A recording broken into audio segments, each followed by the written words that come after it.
오늘부터 본격적으로 기업들의 실적 발표가 이어집니다. 삼성전자를 비롯해서 어제 전기전자 업종이 모처럼 의미 있는 반등을 했던 만큼 자 이제 이것을 계기로 다시 턴어라운드를 주가가 해줄 수 있을지 관심이 모아지는 아침입니다.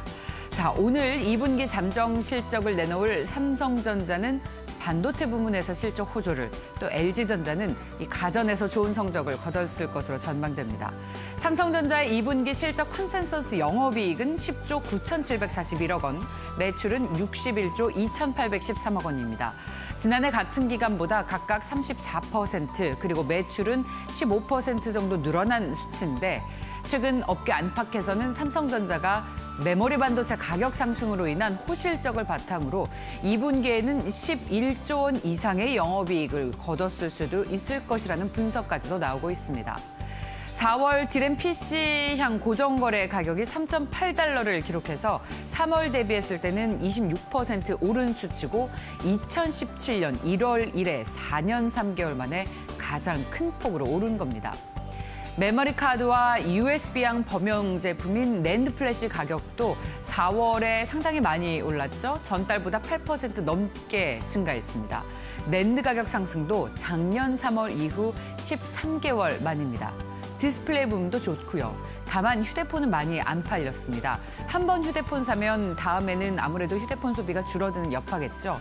그리고 IM 사업부는 인도 등의 코로나19 재확산 여파로 다소 부정적인 영향을 받았음에도 이익 개선은 뚜렷할 것이라는 분석이 나오고 있습니다. 노무라 증권이 어제 삼성전자 주가가 오르려면 분기 영업이익이 최소 15조 원은 돼야 한다는 분석을 내놨습니다. 그리고 반도체 슈퍼사이클과 함께 3분기부터는 반도체 실적에 힘입어서 삼성전자 이익이 무려 15조 원 이상 기록할 것이라는 전망과 함께 주가에도 상승 모멘텀이 올 것이라는 분석을 내놨습니다. 자, 반도체 슈퍼사이클은 이제 시작 단계다라는 분석도 내놨는데요. 이 노무라 증권에서 삼성전자의 2분기와 3분기 영업이익이 각각 11조 7천억 원, 그리고 앞서 말씀드린 것처럼 3분기 이익은 15조 원대로 추정을 했는데 이건 시장의 예상치보다 높은 수준인 겁니다. 어제 그 노무라 증권이 하반기 경제 전망 자료를 내놓으면서 직접 발표를 한 것인데 삼성전자가 지난해 말부터 연초까지 주가가 급격하게 오르면서 이 펀더멘털과 주가의 이격이 확대됐지만 최근에 영업이익이 빠르게 늘어나면서 이렇게 높아진 주가의 수준도 충분히 설명할 수 있다고 이야기를 했습니다. 그러면서 삼성전자 2분기 영업이익 추정치인 약 11조 7천억 원 수준도 주가 수준에 비하면 이익이 아직 낮은 수준이라는 이야기까지 했는데요. 이 11조 원대 이익 추정치는 다른 증권사 대비 훨씬 높은 수준입니다. 3분기에 어떻게 하면 영업이익이 15조 원대를 기록할 수 있겠느냐? 바로 반도체 가격 상승을 꼽았습니다. 디램과 낸드 가격이 3분기에 20% 이상 추가로 오르면 반도체 부분에서 이익만 해당 분기에 3조 원 이상 늘어날 것이라고 봤습니다. 이 삼성전자의 반도체 수익성이 내년까지 지속되는 데에 대한 이 투자자 우려가 좀 나오고 있는데 여기에 대한 배경으로는 투자를 꼽았습니다. 다만 투자가 확대되면서 공급 과잉에 대한 우려가 제기되고 있지만 실제 생산에 비해서 늘어나는 공급량은 시장 예상치보다 적다고 설명을 했습니다. 5월 경상수지 속보가 지금 막 나오고 있군요. 13개월 연속 흑자를 기록했다는 소식과 함께 107억 달러의 흑자를 기록했다는 5월 경상수지 수치도 전해드리고 있습니다. 수출도 잘 되고 있고 무엇보다 효자는 반도체와 자동차 부문이죠. 시장에는 부담이 되지 않는 오히려 호재성 이슈들이 계속해서 나오는 만큼 자 이제 다시 한번 삼성전자가 의미 있는 주가의 반등이 나올 수 있을지 면밀하게 또 냉정하게 분석해 보도록 하겠습니다. 다음 LG전자 볼까요? LG전자 주가가 최근 2달 사이 꾸준히 반등해서 17만 원 선 탈환했죠. 이달 초 LG전자의 미래 사업으로 주목을 받으면서 출범한 LG 마그나의 e파워트레인이 주가 반등을 이끌었다는 평가입니다. 여기에 실적 개선 또한 주가 반등에 아주 힘을 보탰습니다. 무엇보다 2분기에 가전 수요가 많이 늘어나서 어닝 서프라이즈를 기록할 것이라는 증권사들의 분석이 나오고 있는데 LG전자가 주가가 다시 시동을 걸고 있는 건 앞서 말씀드린 것처럼 신사업 부분과 함께 2분기 실적 호도 기대감을 꼽을 수 있는데 오늘 그걸 확인을 할 수 있을 것 같습니다. 코로나19로 언택트 수요가 지속되면서 프리미엄 TV, 가전 등이 고루 선전해서 어닝 서프라이즈 전망이 나오고 있는 건데 증권사에서도 실적 전망을 계속해서 높여잡고 있습니다.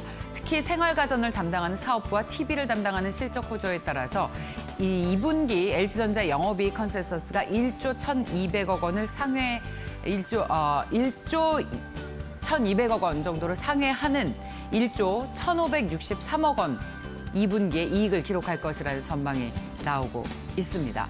자, 가전효과, OLED 그리고 초대형 TV 등 고가 제품의 믹스 개선이 기대가 된다라는 분석입니다. 오늘 함께 그 결과를 확인해 보겠습니다. 이런 가운데 취임 4년 차를 맞은 구광모 LG그룹 회장이 로봇과 AI 전장에 이어서 이 메타버스를 새로운 미래 먹거리로 낙점하고 미국에서 투자를 확대했다는 어제 한 언론사의 단독 보도가 전해졌습니다.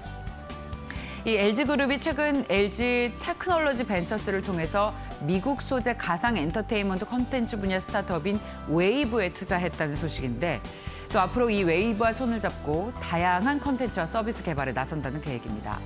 웨이브는 2016년에 설립됐죠. 미국의 존 레전드, 린지 스털링을 비롯해서 세계적인 뮤지션들의 가상현실 기반 라이브 콘서트를 무려 50차례 이상 기획해서 진행을 하는 등 엔터테인먼트 메타버스 분야에서 기술력을 인정받고 있는 회사입니다.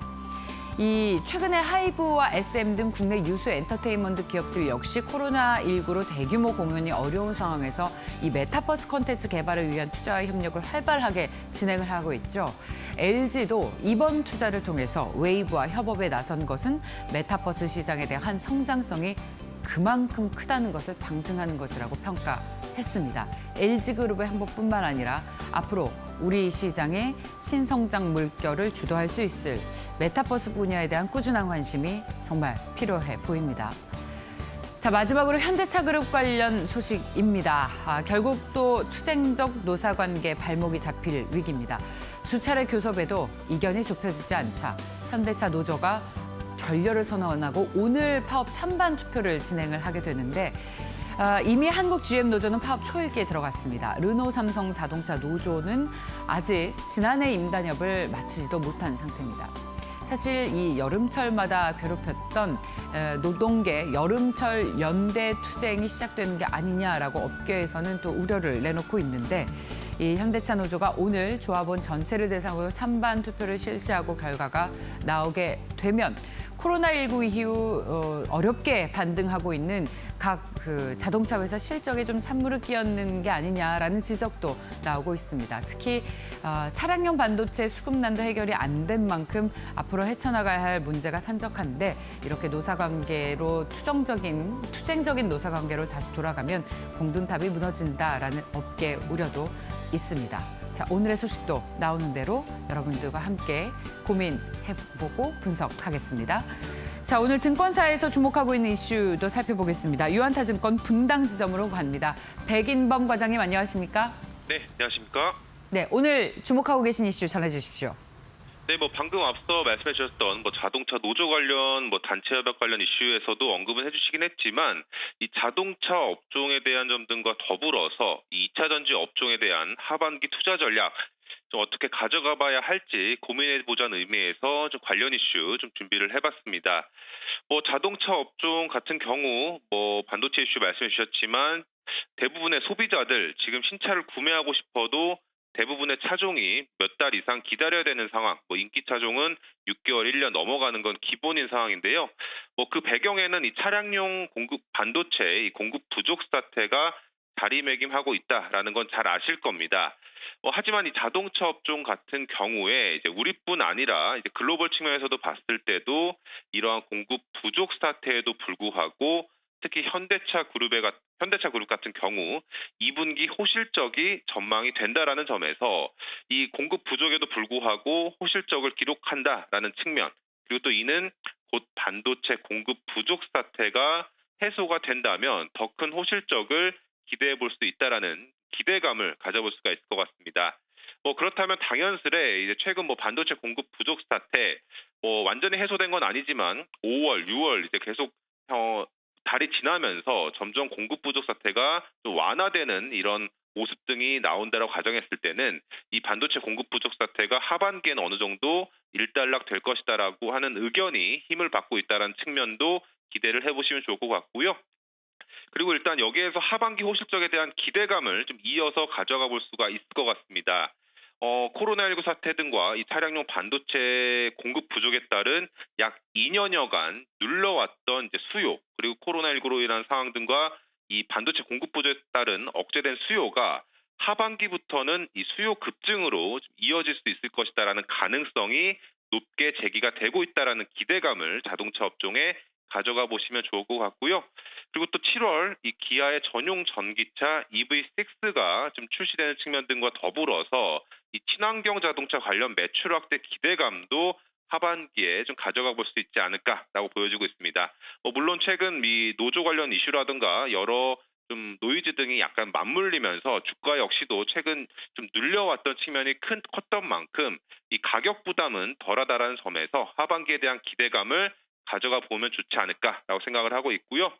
또 2차 전지 업종 같은 경우에도 하반기 좀 상대적으로는 호실적이 기대되는 측면은 있는 상황입니다. 그리고 앞서 이 자동차 업종과도 연관지어 볼 수밖에 없는 점이 이 전기차와의 이 연관성이다 보시면 좋을 것 같은데, 우선 전기차 시장은 연초부터 양호한 판매량 데이터 좀 보여주고 있는 모습이고, 올해 이제 판매량을 봤을 때 전년 동기 대비해서 133% 이상 증가하고 있는 모습 등은 우리뿐 아니라 유럽의 강한 수요, 그리고 중국의 회복세, 그리고 미국 시장의 이 바이든 정부 정책 효과 등이 반영되어 가고 있는 모습 등이고, 이러한 모습은 하반기에도 좀 이어질 것으로 예상을 하고 있습니다.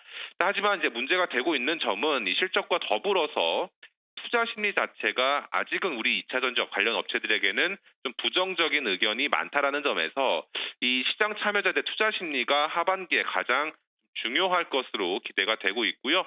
그리고 팩트는 크게는 두 가지. 이 전기차 등의 전방 시장에 대한 성장 기대감은 거의 확정적인 모습이다. 하지만 반대 측면에서는 이 고객사의 내재화 관련 우려감이라든가, 그리고 LG와 ST이노베이션의 이 분할 관련한 이 투자자들의 투자 심리 약화 등은 조금 일부 반대 급부로 좀 보시면 좋을 것 같고요.